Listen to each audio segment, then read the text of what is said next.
Okay, so this is 6-15, letter A, integrated 1, and we're supposed to solve it. It says solve for y, so I'm just going to write for y over here so I don't forget what I'm trying to do.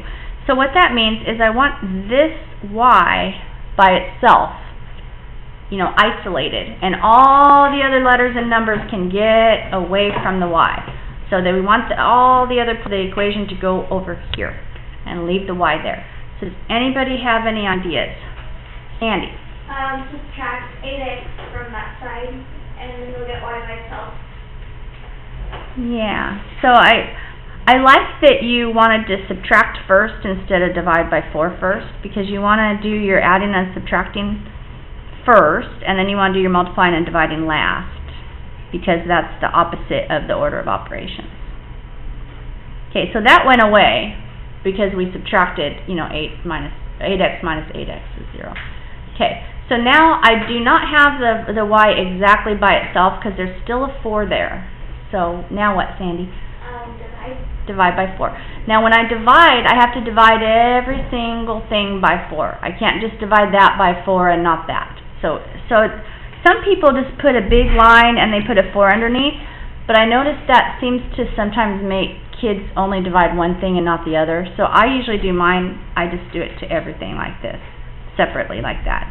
If you like to do the one line and the 4 underneath it, that's okay too, as long as you remember that you have to divide every number by 4. So this y, 4 divided by 4 is a giant 1, so that's y. 2 divided by 4 can be written as 1/2, because I can reduce it. And then 8 divided by 4 is just 2. Yeah, negative 2x.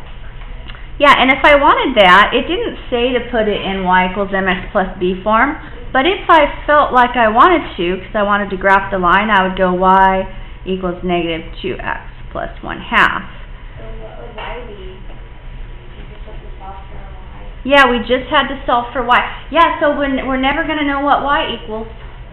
I know.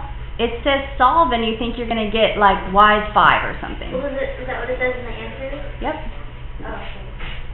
Yeah. So sometimes the word solve, I don't care which of these two that you use. You can either use this one or this one. When it says solve, you expect to get like y equals 12 or something, but that's not necessarily what is going to happen. Solve means just get the y by itself on the equal sign. So where it says y equals blah. So does anybody know what to do for letter B now that we had that little talk? Yeah, subtract 12x. The reason we're picking on the x is because we're going to just leave the y right there and get all the other pieces away from it. Okay, so I can choose right now if I want to call that 7 minus 12x, or I could call it negative 12x plus 7. Doesn't matter to me. I'll just go like this. Okay, I can't add them because they're not like terms. Now what do I do to get the y by itself? Multiply by 3. Multiply. Well, if I multiply this by 3, I'm going to get negative 9. Oh yeah. So divide. Divide by 3. If I divide by negative 3, I will get negative 3 over negative 3 is 1, and that's what I actually want, 1y. So I'm going to divide by negative 3. That negative 3 is called the coefficient. So I'm going to divide by the coefficient of y. It'd be y equals negative 7/3 plus 4x. And again, if I wanted to put it in slope-intercept form, because that's my favorite way to write things, I could say, I don't care which way you write it, they're both solved for y. And I think that's all we have time for today. So you can call, if you are stuck, call 933-1857 in case we didn't do your problem for you that you wanted to see. You can call me.